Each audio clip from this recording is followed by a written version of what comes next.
எங்களுக்கு கொரோனான்றது என்னன்னே எங்களுக்கு தெரியாது. மாட்டு டாக்டர் பணக்காரவங்களுக்கு மட்டுமே முக்கியத்துவம் கொடுக்குறாங்க. சேவல்லாம் வாங்கியிருக்கேன்.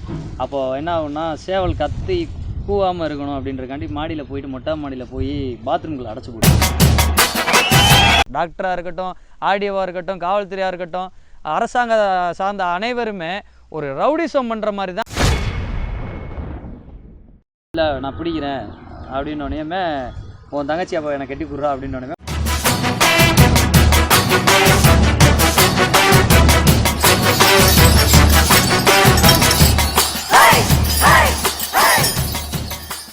வணக்கம், வந்தனம், நமஸ்காரம். இன்றைக்கி நம்ம யார் கூட இருக்கோம்னா, தமிழகத்தின் முக்கிய பிரமுகரான தமிழ்நாட்டு ஜல்லிக்கட்டு இளைஞர் பேரோட நிறுவன தலைவர் திரு ஜி ஆர் கார்த்தியனோட தான் இருக்கும். வணக்கம்ண்ணே, எப்படிண்ணே இருக்கீங்க? நல்லா இருக்கேன். லாக்டவுன் 5.0 அதெல்லாம் எப்படிண்ணே இப்போது உங்களோட செல்ல பிள்ளைகளோட நல்லா சந்தோஷமாக சூப்பராக போயிட்டுருக்கு.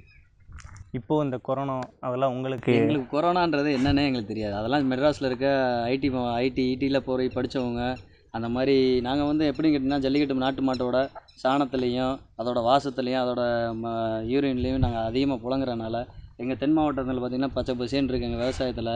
அதனால் எங்களுக்கு வந்து இயற்கை வளம் எங்களுக்கு அதிகமாக இருக்கனால நாங்கள் இன்னொன்று எங்கள் வீட்டில் நாங்கள் நாட்டு மாடு பால் அதிகமாக குடிக்கிறோம். பசுமாடு எங்களோட சொந்த மாட்டிலேயே அதிகமாக நாங்கள் பால் உற்பத்தி பண்ணி நாங்களே குடிக்கிறனால எங்களுக்கு எதிர்ப்பு சக்தி அதிகமாக இருக்குது. கொரோனான்றது எங்களுக்கு என்னன்னே தெரியாது. அப்போனா எந்த நோய் தொற்றும் உங்களுக்கு வர? எங்களுக்கு எந்த நோய் தொற்று வராது. நாங்கள் எப்பயும் போல் இயல்பான வாழ்க்கையை தான் வாழ்ந்துட்டு இருக்கோமே தவிர்த்து நாங்கள் லாக்டவுனில் வாழலை. இப்போது இந்த இடத்துல நம்ம 2 பேர் தவிர இன்னும் 2 பேர் இருக்காங்க. அவங்கள பற்றி நம்ம எதுவுமே கேட்காம இருக்கோண்ணே. இவங்க பேர் என்ன, இவங்க பேர் என்னண்ணே? இவங்க பேர் வேலு. தமிழ்நாட்டில் எல்லாத்துக்குமே தெரியும். வேலுன்னு சொன்னாலே தமிழ்நாட்டில் ஜல்லிக்கட்டில் இருக்கிறவங்க, ஜல்லிக்கட்டு ஆர்வலர்கள் எல்லா பேர்த்துக்குமே, இந்த ஜல்லிக்கட்டு ஃபீல்டில் இருக்க எல்லாத்துக்குமே இந்த மாடை வந்து தெரியும், வேலு. இவங்க பேர் தங்கம். பேருக்கு ஏற்ற மாதிரி அவங்க குணத்துலேயும் தங்கம். எந்த ஒரு பிடிக்காரவங்களையுமே குத்தி காயப்படுத்தணும்னு நினைக்க மாட்டாங்க. அவங்க அந்த கிரவுண்டில் விளாடணும், அந்த கிரவுண்டில் விளாண்டுட்டு வெளியே போயிட்டு இப்போ மாட்டுக்காரங்களையும் ஓட விட மாட்டாங்க. அவங்க அந்த இடத்துலையே தள்ளியே போய் நின்றுக்குருவாங்க. நாங்களும் ஈஸியாக போய் பிடிச்சிட்டு வந்துடும். அது குணத்துக்கு ஏற்ற மாதிரியே பேர். அதனால தான் அதுக்கு பேர் தங்கம்னே நாங்கள் வச்சோம். திரு ஆ ஜெய கார்த்தின்ற பேர் வந்து நாளடைவில் ஜிஆர் கார்த்தின் எப்படின்னே மாறுச்சு? ஜிஆர் கார்த்தின்றது எனக்கு எங்கள் ஃபேமிலியோட நேம். ஜிஆர்ன்றது காந்தி, எங்கள் தாத்தா பேர். ராமமூர்த்தி வந்து எங்கள் அப்பா பேர். என்னோடய பேர் வந்து ஜெயகார்த்தி. ஜல்லிக்கட்டில் ஷார்ட்டாக எங்கள் ஃபேமிலியோட நேமில் எனக்கு மாடை அவுக்கணும்னு ஆசை. அதனால் நான் ஜிஆர் கார்த்தின்னு அவுக்கிறதுக்காண்டி ஜிஆர் கார்த்தின்னு நாங்கள் உருவாக்கப்பட்ட பேர். ஜல்லிக்கட்டுக்குள்ளே முதல் நீங்கள் எப்படின்னே உள்ளே வந்தீங்க? ஜல்லிக்கட்டுக்குள்ளே எங்கள் மாமா கிடமாடெல்லாம் வச்சுருக்காங்க ஊரில். ராம்நாத் டிஸ்ட்ரிக்கு அபிராம் மோகன் சொன்னால் தென் மாவட்டங்களில் எல்லாத்துக்குமே தெரியும். அவங்க வந்து ஆடு மாடு கோழி எல்லாமே வளர்ப்பாங்க. ஆனால் எதையுமே வந்து சேவல் வளர்ப்பாங்க, சண்டைக்கு விட மாட்டாங்க. கிடா வளர்ப்பாங்க, சண்டைக்கு விட மாட்டாங்க. அழகுக்கு வளர்ப்போம். எங்கள் வீட்டில் இது எல்லாமே இருக்கணும் அப்படின்றதுக்காண்டி ஏன்னா அந்த விவசாய குடும்பன்றனால இது எல்லாமே நாங்கள் வச்சு வளர்த்துட்ருக்கோம். அதனால் எனக்கு அதிலேருந்து இன்ட்ரெஸ்ட் வந்து நான் வந்தேன். அதுக்கப்புறம் பார்த்திங்கன்னா, நான் ஜல்லிக்கட்டுக்குள்ளே மாடுகளை நான் ஜல்லிக்கட்டுக்குள்ளே கொண்டு வரணும் அப்படின்ற ஒரு ஆர்வம் வந்தது வந்து அவர் திருப்பரன்றம் அவர் சீனிவேல் எம்எல்ஏ அண்ணா அவர்களோட பையன் செல்வகுமார். அவங்க என்னை நான் வந்து மதுரையில் இருக்கிறப்ப பார்த்து, நீங்கள் ஏன் கார்த்திக் உங்கள் மாடெல்லாம் ஜல்லிக்கட்டில் விடக்கூடாது, மாடுன்னு எனக்கு இப்படி கொடுத்து ஜல்லிக்கட்டில் இப்படி தான் கொண்டு போகணுன்னு சொல்லி உருவாக்குனது அவர் தான். இப்போது உங்கள் தாய் மாமா வந்து எந்த சண்டைக்கும் இல்லை எந்த ஜல்லிக்கட்டுக்கும் மாடோ இல்லை சேவலோ எதுவுமே கொண்டு போக மாட்டேன்னு சொல்கிறீங்க. அப்போ நீங்கள் மட்டும் அவர் மீறி போகிறது வந்து எதுவும் சொல்லலையா? அது வந்து எப்படின்னு கேட்டிங்கன்னா, அது என்னோடய இன்ட்ரெஸ்ட்டு. அது நம்ம ஒரு விவசாய குடும்பத்துலேருந்து வந்தனால எங்களோட ரத்தத்திலே கலந்த ஒரு வீரியன்றனால மாமாவோட சூழ்நிலை கொண்டு போக முடியாமல் இருந்திருக்கலாம். இப்போ அதான் சொல்கிறேன்ல, அவர் அண்ணன் மூலியமாக எனக்கு அதில் ஏன் தம்பி இதெல்லாம் வச்சுருக்கீங்க, ஏன் விடக்கூடாது, நீ விட்டால் நல்லா இருக்குமே, உங்களோட ப்ரீடெலாம் நல்லா தானே இருக்குது, நீங்கள் விடணும் அப்படின்னு சொல்லி அண்ணன் தான் நம்மளை ஜல்லிக்கட்டு. அவங்க மாடு வந்து எம்எல்ஏ சீனிவேல் மாடுன்னு சொன்னால் பழைய மாடு எல்லாத்துக்குமே பெரிய மாடுன்னு சொன்னாலே எல்லாத்துக்குமே நல்லா ஃபேமஸாக தெரியும். அதனால் அண்ணனுக்கு அப்புறம் இப்போ நாங்கள் வந்து அவரோட பாதையில் பின்பற்று நாங்கள். சரி, ஓகே. ஜல்லிக்கட்டை தவிர்த்து வேறு எதுவும் நீங்கள் செல்ல பிராணிகள் வளர்க்குறீங்களாண்ணே? மாடு தவிர்த்து குதிரை அந்த மாதிரி எதுவும் நீங்கள் வளர்க்குறீங்களா? ஜல்லிக்கட்டு தவிர்த்துனா குதிரை வளர்க்குறேன், சேவல் சண்டை வளர்க்குறேன், கிடா வளர்க்குறேன், குரங்கு வளர்த்துருக்கேன், நிறையா செல்லப்பிராணிகள், நிறையா நாய் வளர்க்குறேன், நிறையா செல்லப்பிராணிகள் நான் வளர்த்துட்டு தான் இருக்கேன். எனக்கு அது இருந்தால் தான் என்னோட மனசே ஹாப்பியாக இருக்கும். வாழ்க்கையில் மிக சந்தோஷமான தருணம் இல்லைனா சோகமான தருணம், இதில் 2 நீங்கள் எதனே சொல்லுவீங்க? சொல்லணுன்னா என்னோடய சோகமான விஷயத்த நான் சொல்கிறேன். அடுத்து நான் சந்தோஷமான விஷயத்த சொல்கிறேன். என்னோடய சோகமான விஷயம் அப்படின்னீங்கன்னா, என்னோடய புல்லட் காலை இறந்தது வந்து எனக்கு மிகப்பெரிய என்னோடய லைஃப்லேயே இந்த ஜல்லிக்கட்டு ஃபீல்ட்லேயே எனக்கு வந்து ஒரு மிகப்பெரிய ஒரு இழப்பு. அது எனக்கு இன்னும் வரைக்கும் அது சோகத்தை அது அழிச்சிட்டு தான் இருக்குது. அப்புறம் அதே இது பார்த்திங்கன்னா சந்தோஷமான விஷயம் அப்படின்னு பார்த்தீங்கன்னா, புல்லட் காளைக்கு அப்புறம் உருவாக்கப்பட்ட எனக்கு அதுக்கப்புறம் புல்லட் அப்படின்றதுக்கு அப்புறம் ஒரு உருவாக்கப்பட்ட காளை அப்படின்னா நம்ம வேலு மாடு தான். அது எனக்கு அதுக்கப்புறம் கடவுள் கொடுத்த வரத்தில் நம்ம வளையங்குளம் கருப்பசாமி கோயிலுக்கு வந்து அவங்கள வந்து விட்டுருக்கேன். அவங்க நம்ம அந்த கோயிலுக்காண்டி நம்ம விட்ட காளை அந்த காளை. அது வந்து எனக்கு அதுக்கப்புறம் ஜிஆர் கார்த்தின்னு ஒரு மிகப்பெரிய ஒரு பட்டத்தை வாங்கி கொடுத்ததில் எனக்கு அது ஒரு ஜல்லிக்கட்டு ஃபீல்டில் எனக்கு மிகப்பெரிய அது ஒரு சந்தோஷம். ஏன்டா ஜல்லிக்கட்டுக்குள்ளே வந்தோன்னே என்னைக்கா நினச்சிருக்கீங்களாண்ணே? நான் அப்படி இன்ன வரைக்கும் நான் நினச்சதே இல்லை, நினைக்கவும் மாட்டேன். ஆனால் நிறையா கஷ்டங்கள் நான் பட்டிருக்கேன். என்னோட நான் வாங்கின கோயில் மாடை வந்து நம்ம ஜல்லிக்கட்டுக்கு ஒரு ஜல்லிக்கட்டு திண்டுக்கல் ஜல்லிக்கட்டுக்கு வந்துட்டு நாள் வந்து மறுநாள் காலையில் ஜல்லிக்கட்டு விடிஞ்சால் நம்ம வந்து கொடுக்கணும். என்னால் ப்ரைஸ் கொடுக்க முடியாமல் அந்த ஒரு சூழ்நிலை வந்துச்சு. அன்னைக்கு நான் என்னோடய கோயிலுக்குன்னு நான் விட்ட நம்மளோட வெள்ளை மாடை கொடுத்தேன். ஆனால் அது அங்கே சுற்றி இங்கே சுற்றி பார்த்திங்கன்னா என்னோடய நண்பர்கிட்டே இப்போ வந்துருச்சு. அது ஒரு சந்தோஷம். அந்த மாதிரி நிறையா கஷ்டங்கள் நிறையா பட்டுலாம் நான் நிறையா பண்ணியிருக்கேன். அந்த வெள்ளை மாடு நான் ஒருக்கா தெரியாமல், அதாவது நான் கோயிலுக்கு விடுறதுக்கு முன்னாடி தெரியாமல் நான் இன்னொருத்தவங்கள்ட்ட நம்ம அண்ணன்கிட்ட விற்றேன். கல்லம்பட்டி ராஜானன்றவங்க அவங்கக்கிட்ட தான் விற்றேன். ஆனால் அந்த மாடு என்னைக்கு கொடுத்தாலும் உனக்கு தாண்டா கார்த்தி கொடுப்பேன்னு சொல்லி அவர் வெளியே அவர்கிட்ட போய் 2 லட்சம் 3 லட்சத்துக்குலாம் கேட்டாங்க, கொடுக்கல. அவரும் கொடுக்கல. அந்த மாடு திருப்பி சென்டிமெண்ட்டாக என்கிட்டே வந்துருச்சு. திருப்பி என்னோடய சூழ்நிலைக்காண்டி என்னோடய ஜல்லிக்கட்டுக்கு நான் இளைஞர் பேரை நடத்த இந்த ஜல்லிக்கட்டுக்கு என்னால் ப்ரைஸ் அன்னைக்கு கொடுக்க முடியலை. அன்னைக்கு நிலைமைக்கு என்கிட்ட பணம் இல்லைன்னு சொல்லி நான் அந்த காளையை நான் விற்று தான் நான் அந்த ப்ரைஸை வந்து அன்றைக்கி நான் கொடுத்தேன். ஆனால் அன்றைக்கி அந்த காளையை நானும் விற்றுட்டேன். 2 வாட்டி விற்றுட்டு பார்த்துட்டேன். அந்த காளை என்கிட்டே தான் திருப்பி வந்துச்சு. இன்றைக்கும் சரி, அது என்னைக்கா இருந்தாலும் அது என்கிட்ட வந்து தான். அது என்னோடய சாமி அந்த மாட்டில் இருக்குன்றனால என்னோட ஒரு நம்பிக்கை, அது என்னைக்கா இருந்தாலும் என்கிட்ட திருப்பி வந்துடும். இவ்வளோ நேரம் தலைவர் ஜிஆர் கார்த்தினா யாருன்னு சொன்னீங்கண்ணே, அதே ஆர் ஜெய கார்த்தினா யார்? ஜிஆர் கார்த்தி இல்லாமல் ஜெயகார்த்தி அப்படின்னா என் கூட பிறந்தவங்க 2 பேர், நான் ஒரு பையன் வீட்டுக்கு. நான் படித்தது ஃபுல்லாமே ஸ்கூல் படித்தது மதுரை டால்ஃபின் ஸ்கூலில் மெட்ரிக் ஹையர் செகண்டரி ஸ்கூலில் படித்தேன். அதுக்கப்புறம் டிஸ்கன்டினியூ பண்ணிட்டு நான் சென்னையில் ஆல்ஃபா மெட்ரிகுலேஷனில் படித்தேன். அப்புறம் நான் 10th கம்ப்ளீட் பண்ணிட்டு அதுக்கப்புறம் டிஎஃப்டெக் ஃபிலிம் இன்ஸ்டியூட்டில் போனேன்.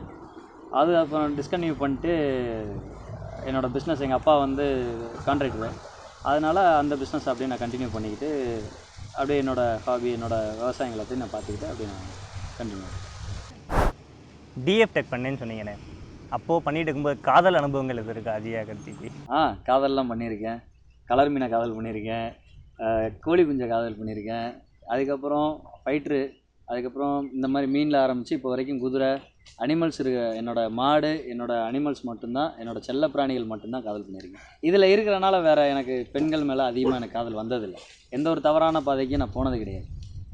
எனக்கு செல்ல பிராணிகள் இருக்கனால நான் எந்த ஒரு தவறான பாதைக்கு போகிறதுக்கான எனக்கு வாய்ப்புகளும் எனக்கு கிடைக்கல. வீட்டுக்கு தெரியாமல் சில பல சேட்டைகள் செஞ்சது உண்டானே, சின்ன வயசுலேயோ இல்லை இப்போயோ? ஏன்னா ஜிஆர் கார்த்தின்னு எப்படியும் ஒரு குடும்பத்தனம் இருக்கும், அந்த மாதிரி எதுவும் சேட்டைகள் செஞ்சுருக்கீங்களா? அது நிறையா பண்ணியிருக்கேன். சின்ன வயசில் பார்த்தீங்கன்னா நான் ஸ்கூலுக்கு போகணுன்னா எனக்கு சேவல் வாங்கி கொடுத்தா தான் போவேன் அப்படின்லாம் சொல்லி அடம் பிடிச்சி சேவல் வாங்கியிருக்கேன். வீட்டுக்கு தெரியாமல் பணம் எடுத்துகிட்டு போயிட்டு ஒரு 350 ரூபாய்க்கு போயிட்டு அப்போ வந்து சேவல்லாம் வாங்கியிருக்கேன். அப்போது என்ன ஆகுன்னா, சேவல் கத்தி கூவாமல் இருக்கணும் அப்படின்றக்காண்டி மாடியில் போயிட்டு மொட்டை மாடியில் போய் பாத்ரூம்குள்ளே அடைச்சி போட்டு அது காலையில் கூவிருன்னு சொல்லி விடுன்னு வேகமாக ஓடி போய் அப்புறம் அதுக்கு இறையெல்லாம் போட்டுட்டு கீழே வருவேன், திடீர்னு கூவிடும், மாட்டிக்கிடுவேன். அப்போ அன்றைக்கி நான் ஸ்கூல் போக மாட்டேன், சேவலோடையே இருப்பேன். இந்த மாதிரி அனிமல்ஸ்க்காண்டி நிறையா நான் வீட்டில் தெரியாமல் வளர்த்து இன்றைக்கி தெரிஞ்சு எனக்கு பர்மிஷன் கொடுத்து எனக்கு எல்லாமே பண்ணிட்டுருக்கேன். மாடு பிடிச்ச அனுபவங்கள் எது இருக்கானே வாழ்க்கையில்? மாடு பிடிச்ச அனுபவம் அப்படின்னா, என்னோடய இடத்துக்குள்ளேயே நான் சொந்த இடத்துக்குள்ளேயே நான் ஜல்லிக்கட்டு நடத்தினேன். இடத்துக்குள்ளேயே அப்போ வந்து ஜல்லிக்கட்டு கிடையாது, இப்போ பேன் பண்ணியிருக்காங்க. என்னோடய சொந்த இடத்துக்குள்ளேயே நான் சின்ன ஜல்லிக்கட்டாகவே வச்சு எங்களோட பசங்களாம் வச்சு நடத்திட்டு இருந்தோம். அப்போ எங்கள் அத்தை பையன் ஒருத்தன், மாப்பிள்ளை நீலாம் மாடு பிடிப்பியா அப்படின்னா, மாடு வளர்த்தா மட்டும் பார்த்தாது மாடை பிடிக்கணும்டா அப்படின்னா. மாடை பிடிக்கணுன்றோனையுமே அப்போ பெட் கட்டுறோம், பிடிக்க மாட்டேடா அப்படின்றான். அப்போ என்ன சொல்கிறான், இல்லை நான் பிடிக்கிறேன் அப்படின்னோடனேயுமே உன் தங்கச்சி அப்போ என்னை கட்டி கொடுறா அப்படின்னோடனே முதல்ல விளையாட்டுத்தனமாக பேசுகிறோம். அப்புறம் அந்த ஒரு தன்மைக்கு நான் மாடை பிடிச்சேன். நான் மாடு பிடிச்சது அது அன்னைக்கு தான். இப்போ நீங்கள் மாடு பிடிக்கும்போது பந்தயம் கட்டி தான் பிடிச்சேன் அப்படின்றீங்க, அப்போ இன்னமும் ஜல்லிக்கட்டில் பந்தயம் சூதாட்டம் அந்த மாதிரி இருக்கானே? பந்தயம் என்பதை நீங்கள் தப்பாக எடுத்துக்கிட்டீங்க. பந்தயம் அப்படின்னா எங்கள் அத்தை பொண்ணு உங்கள் அக்காவை எனக்கு எங்கள் மாமா பையன்கிட்ட உங்கள் தங்கச்சி எனக்கு கெட்டி கொடுறா அப்படின்னோடனையும் விளையாட்டுக்கு தான் பேசணும். கெட்டி கொடுக்க கெட்டுறாயா அப்படின்னு. எங்கள் அத்தை மாமா பையனுக்குள்ளே எப்படி பேசுவோம், ஜாலியாக பேசுவோம். அந்த மாதிரி ஜாலியாக பேசுகிறப்ப நீ புடுறா மாப்பிள்ள அப்படின்னோடனே என்னோடய வீரத்துக்காண்டி அவனை தங்கச்சி முன்னாடி அசிங்கப்பட்டுறக்கூடாது அப்படின்றதுக்காண்டி நான் மாடை பிடிச்சேன் அன்னைக்கு. அது பந்தயம் வந்து அப்படி போட்டிருந்தேன். அது சூது கிடையாது, வீரமான ஒரு விளையாட்டு. அது ஜல்லிக்கட்டில் என்னைக்கா நீங்கள் ஒதுக்கப்பட்டிருக்கீங்களாண்ணே, அதெல்லாம் அவமதிக்கப்பட்டிருக்கீங்களா? கண்டிப்பான முறையில் அது நடந்திருக்கு. அது எப்படின்னு கேட்டிங்கன்னா, நம்ம உசிலம்பட்டி பக்கத்தில் வெள்ளமலைப்பட்டின்ற ஊர் கிராமத்தில் ஜல்லிக்கட்டு நடந்துச்சு. ஒரு 3-4 வருஷத்துக்கு முன்னாடி நடந்துச்சு. அப்போ வந்து பார்த்திங்கன்னா முதன்னு தமிழ்நாடு ஜல்லிக்கட்டு இளைஞர் பேரவை வந்து டிஷர்ட் அடித்து கொடுத்து அப்போ வந்து நாங்கள் பண்ணோம். அப்போது பண்ணப்போ இந்த ஜல்லிக்கட்டுலேயே அமைப்புகள், நிறையா அமைப்புகள், ஒரு 2-3 அமைப்பு இருக்குது. அதில் சில அமைப்புகள் வந்துட்டு அங்கே இருக்கிற அதிகாரத்தை வச்சு, அவங்களோட பவரை வச்சு, அங்கே இருக்கிற அரசு அதிகாரிகளிடம் அவங்க வந்து ஃபோன் பண்ணி அந்த பனியனை போட விடக்கூடாது, அந்த பனியனை நீங்கள் போட்டிங்க, தமிழ்நாடு ஜல்லிக்கட்டு இளைஞர் பேரவை பனியனை போட விட்டிங்கன்னா அது கொஞ்சம் சில பல இது பண்ணி நிப்பாட்டிட்டாங்க.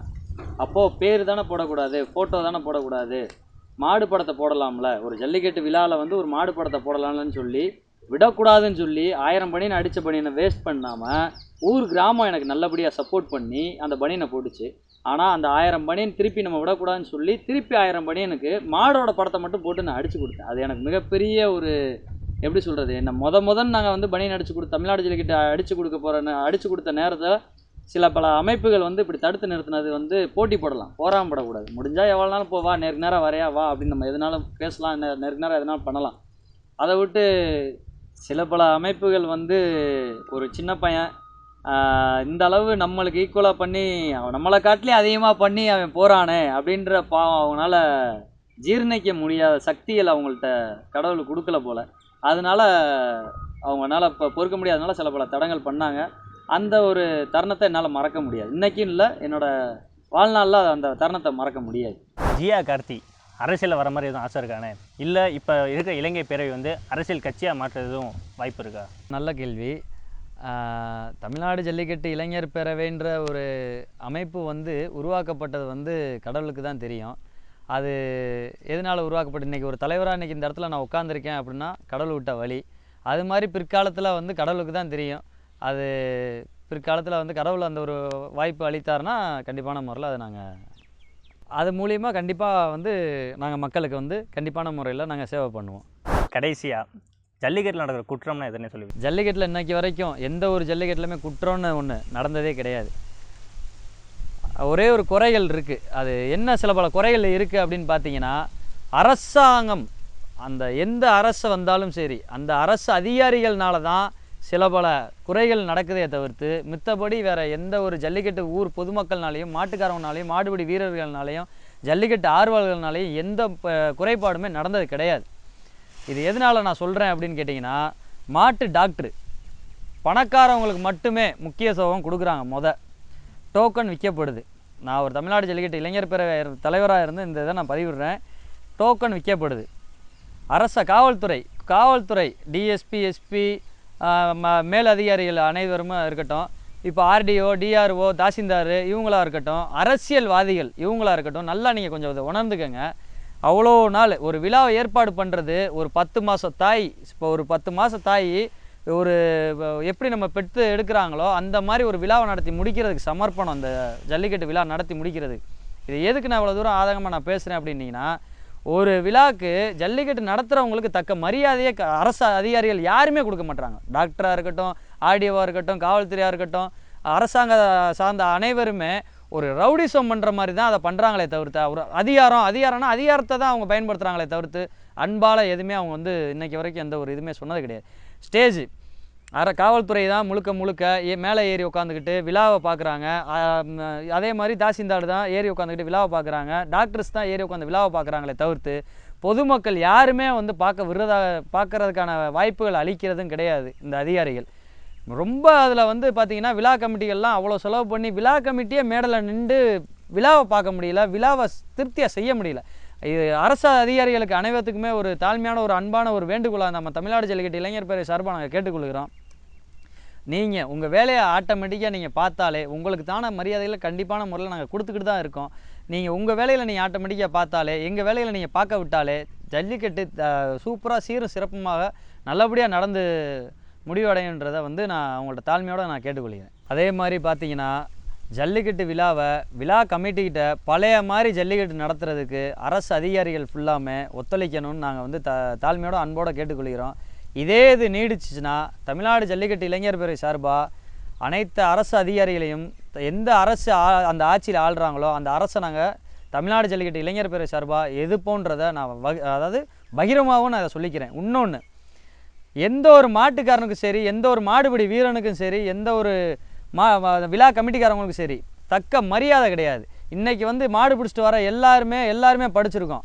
எல்லாருமே இன்ஜினியரில் மாடு பிடிச்சிட்டு வர இன்ஜினியர் இருக்கான், டாக்டர் இருக்காங்க, போலீஸ் காவல்துறை அதிகாரிகள் இருக்காங்க, எல்லாருமே வந்து படித்த ஒரு இதாக இருக்காங்க. ஆனால் மைக்கில் பார்த்தீங்கன்னா காவல்துறையாக இருக்கட்டும், யாராக இருக்கட்டும், திடீர்னு கூப்பிட்டு மாட்டுக்காரனை கூப்பிட்டு அந்த மாட்டுக்காரன் மாடை பிடிச்சிட்டு போடா அப்படின்றாங்க. அது மாட்டுக்காரன் மாடை பிடிச்சிட்டு போடான்ற மாதிரி திருப்பி மாட்டுக்காரன் மைக்கை வாங்கி மாடை பிடிச்சாச்சுடா அப்படின்னு சொன்னால் ஏற்றுக்குருவாங்களா? நான் கேட்குறது கரெக்டு தானே? அதனால் தக்க மரியாதை, மாடுபிடி வீரர்களுக்கு தக்க மரியாதை வேணும், மாட்டு உரிமையாளருக்கு தக்க மரியாதை வேணும். எங்களுக்கு தக்க மரியாதை கொடுத்து எங்களுக்கு ஜல்லிக்கட்டு விழா கமிட்டிகளுக்கு ஒத்துழைப்பு பண்ணி தாழ்மையோடு நாங்கள் வந்து இதை வந்து ஒரு ஒரு ஒரு வேண்டுகோளாகவே நான் உங்கள்கிட்ட வந்து அரசு அதிகாரிகள்கிட்ட நாங்கள் கேட்டுக்கொள்கிறோம். இவ்வளோ பிஸி ஷெடியூல்லையும் எங்களுக்காக இவ்வளோ நேரம் செலவழிச்சதுக்கு ரொம்ப நன்றிண்ணே. உங்களோட வாழ்க்கையில் நீங்கள் இன்னும் மேற்படி வளர்ந்து போகணும்னா இளைஞர் சமுதாயத்துக்கு நாங்களும் உங்களை ஒத்துழைக்கிறோம். ரொம்ப நன்றிண்ணே.